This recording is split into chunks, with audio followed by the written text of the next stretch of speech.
As John Fuang used to say, take the merit that you made today and invest it. In other words, think of the sense of well-being that comes when you know that you've done something good, something helpful, something worthwhile.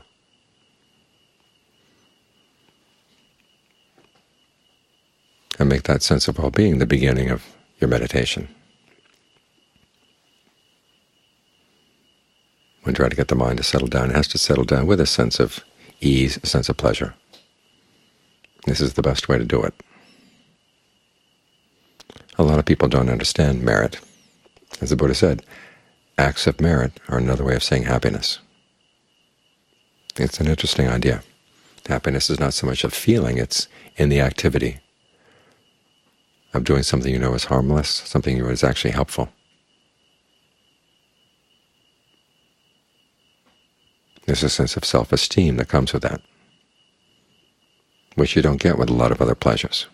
But this is a pleasure that gives you a good foundation inside, because to practice meditation requires that you have some self-esteem, a sense that you're able to do this.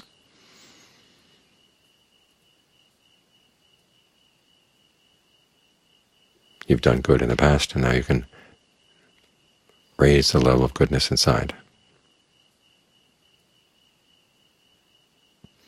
So breathe with a sense of well-being. Try to figure out what kind of breathing feels good, what kind of breathing that can maintain that sense of well-being right now. And allow it to bathe the body.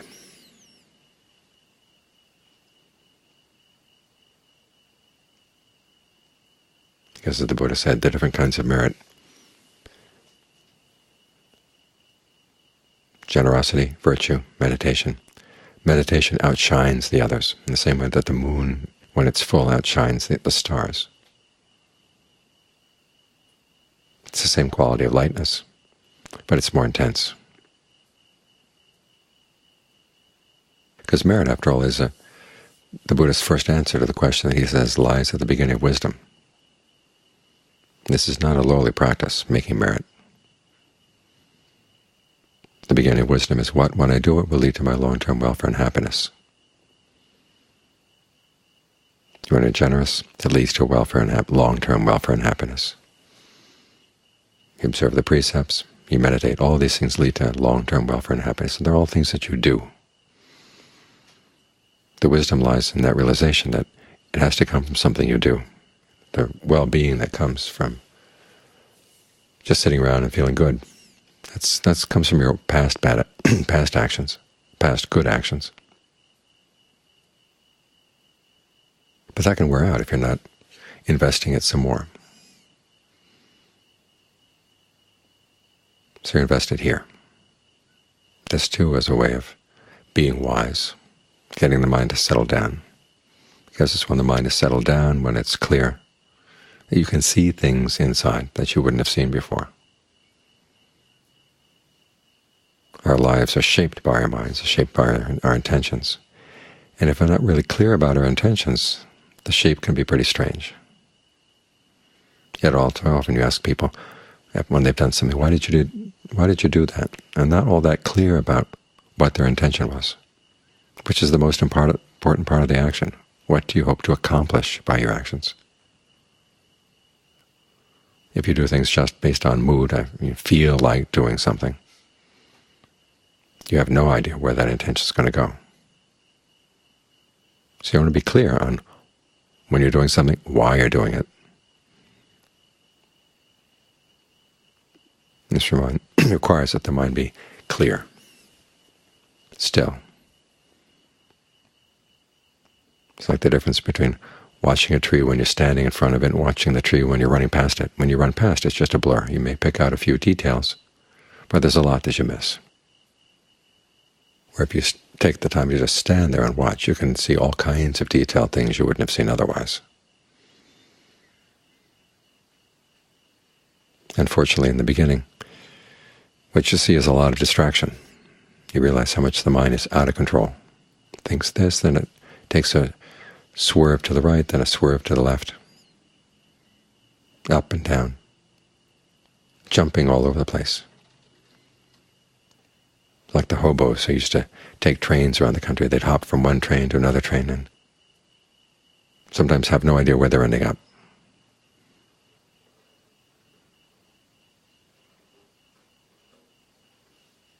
But if you're patient, the mind can jump around, but you don't have to jump with it. This is an important principle in getting the mind under your control. It's realizing that you don't have to straighten out your thoughts. You don't have to chase them down.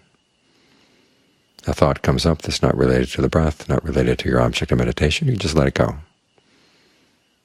You don't have to figure out what it's about or turn it into an intelligent thought, because the mind churns out a lot of random stuff, like those random word generators.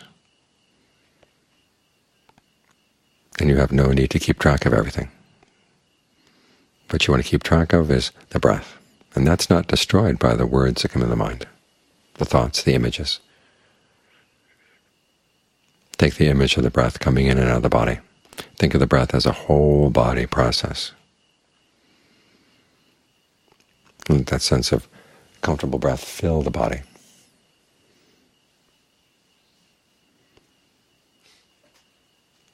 And the more you get in touch with what feels good right now, in terms of the way you breathe, the less you'll be interested in following your other thoughts. Because we follow our thoughts because we think they're going to provide some pleasure for us. But here's some immediate pleasure right here. So try to cultivate that. If the mind's not willing to settle down with the breath, you can try another object. You can try the word Bhutto, just repeat Bhutto in the mind.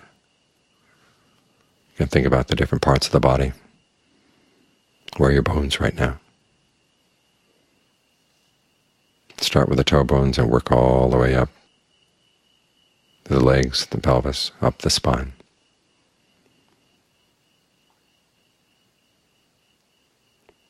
If you find that interesting, stick with that. The whole point of concentration is to find an object that you feel comfortable with. It's something that allows the mind to settle down. And then once it's settled down, then you begin to see it. You see it to some extent as you're trying to get it to settle down, but it becomes a lot clearer as the mind finally settles in on its object, feels at home here. And then the slightest little moves you're going to see. You have a sense of where they're going, good, bad, indifferent.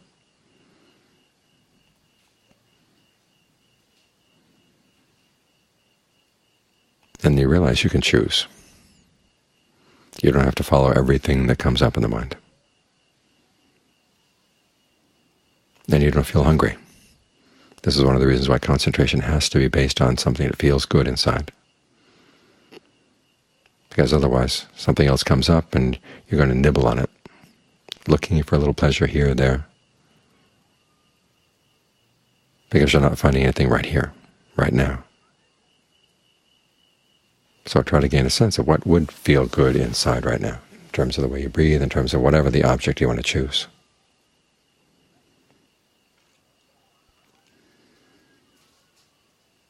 Because this sense of well-being is actually good for the mind. This adds to the clarity and the understanding of what you're doing and how you can direct your mind in the right direction. We were chanting just now the different forms of blessing or protection, mangala, and one of them is having yourself well-directed or rightly directed. Thinking about where your life is going to go. We don't know how much time we have left, but we do know we have now. But you look in terms of the direction where you're going. Because that can carry up a momentum that can go past this life and on to other lives. And what do you want to accomplish with your life? When the mind is well trained, you realize you have a wide range of choices. And you want to make sure that just as you don't do things on a moment-to-moment basis, simply on the basis of moods, you don't want your life to be directed by your moods. You want it to be directed by that question, what will be for your long-term welfare and happiness?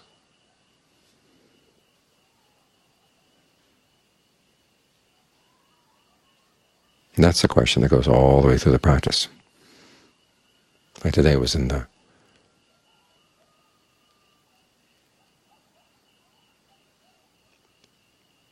would you say? Using the words for donation, the notion of the Giten at the very end, for our long-term welfare and happiness. May the monks accept this and spread the Giten with this cloth for our long-term welfare and happiness. It's the gift that leads to long-term welfare and happiness. Observing the precepts leads to long-term welfare and happiness.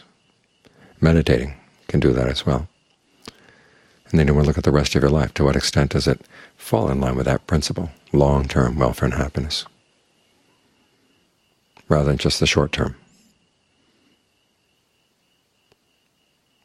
The things that glitter and are bright, things that are tempting, but they don't lead to long-term welfare, long-term happiness. And when happiness or pleasure is not long-term, it turns into something else, and the something else is not pleasant. So it's good to take time to think about what's the direction of your life.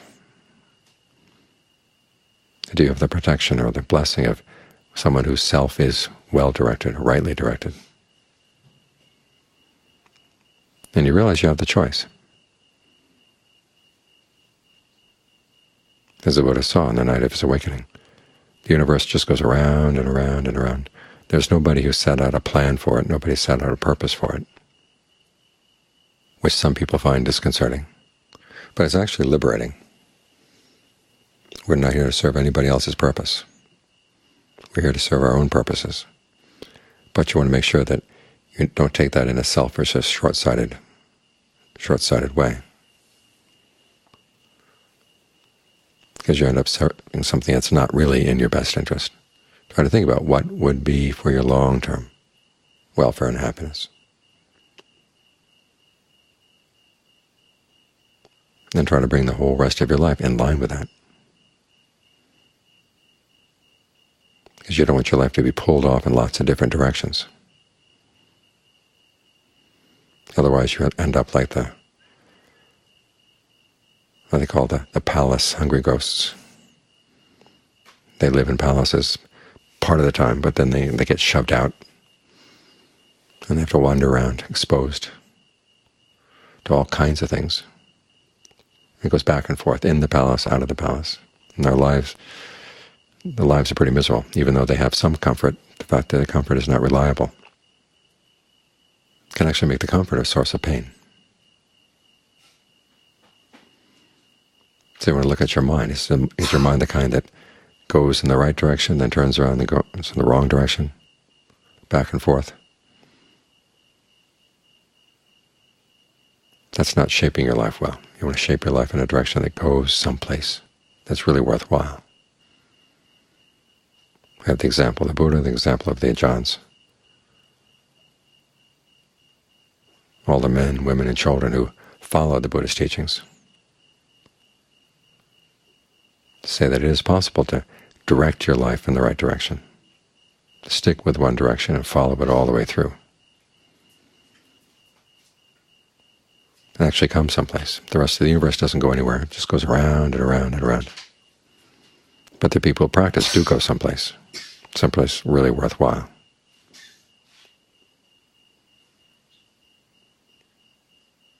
It's simply a matter of choosing that direction and then sticking with it. The beginning choice and the choices all along the way are ours.